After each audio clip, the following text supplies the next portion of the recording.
Welcome to continuing coverage of ACC.12. I'm Dr. Randy Martin for CardioSource Video News. And you know, one of the more interesting programs in the ACC, and especially in this ACC.12, is the Fellows in Training program. And I'm pleased to be joined by two people that represent that. Dr. Justin Bachman. Justin's the chair of the Fellows in Training Committee. And Jeff Geske, who's also is going to represent. Jeff is at Mayo Clinic. You're at UT Southwestern, is that right? And yes. You're going to represent the Fellows in Training for the future. So Justin, let me begin with you. What are some of the highlights at ACC.12 for the Fellows in Training? Yeah, well, thanks for having us, Dr. Martin. Fellow-related programming has been totally revamped this year. So with the help of Jeff and also some fellows from Duke, we have really a wide variety of programming, something for every fellow. So this year, starting today at around noon or so, we're having a forum entitled Finding the Right Fit in Developing a Career Plan. And so we've got people talking about the pros and cons of academic medicine versus private practice versus solo versus large group practices. We've got individuals talking about early career funding opportunities for academic physicians, and also people talking about social media in medicine and how to involve your patients in social media use. I think it's fabulous. You're playing with your iPad here. You already see the age differential, but you know, this would have been fabulous when I was a fellow, when I think back about it. So Jeff, you represent all the Fellows in Training, okay? So you're going to be at this for this discussion. That's an honor. You're the next generation of cardiologists. So what do you see as the biggest challenges and opportunities for you as a cardiologist?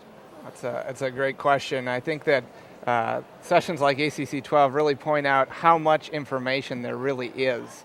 You know, you can walk through the expo hall and see the continually evolving face of cardiology.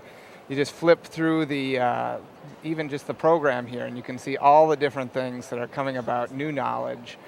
And along with that, I think that presents fellows with a challenge. How do you digest all that? Absolutely. And so I think along with that challenge comes the opportunity. We can come up with tools to disseminate that knowledge, tools to digest it, and tools to distribute it amongst each other. And I think that's really what I see as the biggest challenge. And you know, I think the thing that Justin mentioned, the way the practice has changed, the scope of modern medicine has changed dramatically, not only in information, but how you practice. And so I think that's fascinating. Justin, with the Fellows in Training program, how can they become involved in ACC leadership? What are some of the mechanisms? Yeah, well, there are all sorts of ways. Involvement a lot of time will just start on the state level. Every state has an ACC chapter, and so individuals can get involved with their state chapters, be a fellow in training liaison at their state chapters. It's as easy as just contacting your state governor and seeing what's going on. In addition, on the national level, there are many different fellow committees. There's the Fellows in Training Committee, which I chair, which is a wonderful way to get involved. But there's also several other committees, Women in Cardiology Committee.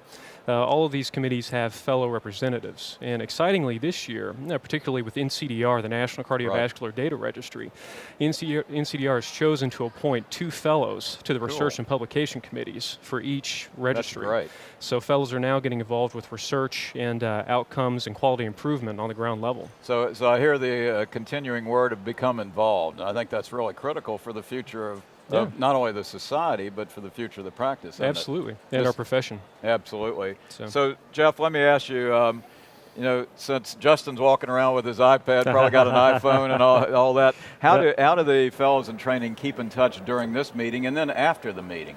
Well, new this year, we've actually started a blog, the Fellows in Training blog.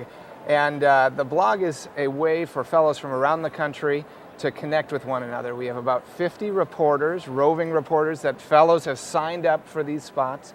They're walking around the conference, talking to people, doing interviews. Yesterday we interviewed Dr. Braunwald, Dr. Somerville after the Legend session, and we're generating these videos on the blog as sort of a live feed of the fellow take on the ACC.12 meeting. It can be found at cardiosource.org/FIT. Anyone can go view it, and it's up and running right now.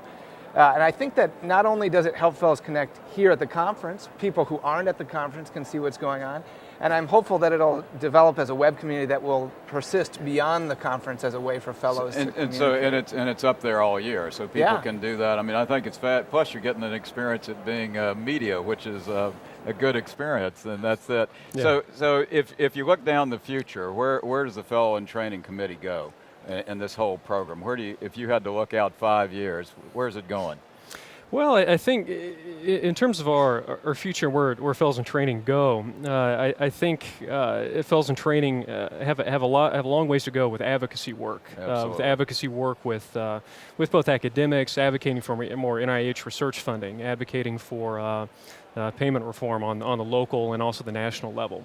And so fellows in training can get much more involved in things such as the legislative conference. Yeah. So I think that's one untapped area where we can make a significant difference. Well, and again, I compliment the college and you guys for really, this is a critical thing. As I look back, many years ago when I finished my training, we really had no direction. And obviously the medias weren't there, but the whole concept of really involvement. So I'm excited for what you're doing, both on the committee and then after the ACC meeting. So thank you both for joining us. And thank you for having us. And we hope that you'll keep tuned because we're going to have a lot of good information coming from ACC 12. Thanks very much.